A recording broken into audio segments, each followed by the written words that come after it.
তো আজকে আমরা শিখবো বাইক কীভাবে চালানো হয়। তো প্রথমত এই যে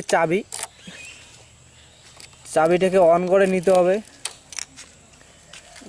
তারপরে গাড়িটাকে দেখতে হবে যে নিউট্রালে আছে কিনা গিয়ারে আছে।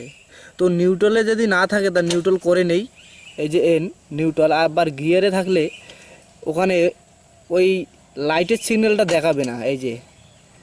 তারপরেই এই যে নিউট্রাল করে নেওয়া লাগবে। তো এটা ক্লাচ,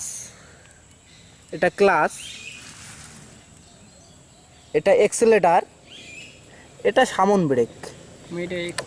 ও এখানে আছে সেলফ, এই যে লাল বোতামটি এখানে সেলফ। এবার সেল মেরেই এক্সেলেটারটা একটু টানলেই গাড়িটা স্টার্ট নেয়। তো হইল, এবারে যাইতেছি গিয়ারে যাওয়ার পর এই যে সামনে দেখতে পাচ্ছেন এটা নিউট্রাল ও পিছনে গিয়ার। তো আমরা এই যে ক্লাচের সঙ্গে অ্যাডজাস্ট করব, ক্লাচ টেনে তারপরেই গিয়ারে আসব। এই যে 1, তারপরে 2, তারপরে 3, তারপরে 4 গেল। তারপরে এদিকে আসতেছি ব্রেক, এটা পিছন ব্রেক, এটার কাজ সব সময় হয়। তো সামনের ব্রেকেই হোক, এই যে সামনের ব্রেক ও বা পিছনের ব্রেকেই হোক, এই দুটো ব্রেক যখন করবেন অবশ্যই ক্লাচটা একটু টেনে নেবেন, তাহলে গাড়ির স্টার্টটা বন্ধ হবে না। তো সব থেকে যেটা ক্লাচ, এই ক্লাচটাই মেন। যখন যে কোনো সামনেই পড়ুক না কেন, ক্লাচ টেনে ব্রেক করলে আপনি বিপদ থেকে মুক্ত হবেন। তো গাড়ি চালাইতে গিয়ে এই ক্লাচটাকে মেন জিনিস হিসাবে মানতে হবে, তারপরে অন্য কিছু।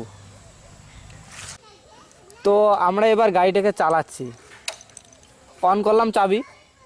ক্লাচটা প্রথমত নিউট্রাল আছে, তাই ক্লাচটা আমি ছেড়ে দিয়ে স্টার্টটা দেই। এই যে আমি সেলফ দিয়ে স্টার্টটা দিলাম, দেওয়ার পর ক্লাচটা টাইনে নিয়ে পিছনে, যেহেতু গিয়ার এই গাড়ির গ্ল্যামার, হিরো গ্ল্যামার, তো পিছনে আমি 1 গিয়ারে দিলাম। তারপরেই আস্তে আস্তে আমি ক্লাচটা ছাড়বো আর এক্সেলেটারটা হালকা একটু টেনে যাব। তো এইভাবে গাড়িটাকে রান করতে হবে। এই যে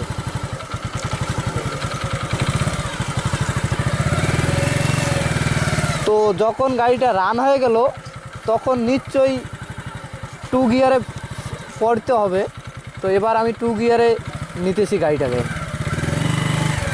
এই যে 2 গিয়ারে পড়লো, এবার গাড়িটা একটু রান হইল। এই যে ক্লাচ করবেন, গাড়িটা অটোমেটিক স্লো হবে।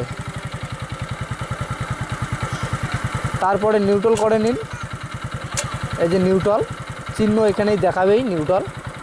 তারপরে স্টার্টটাকে বন্ধ করে দিন।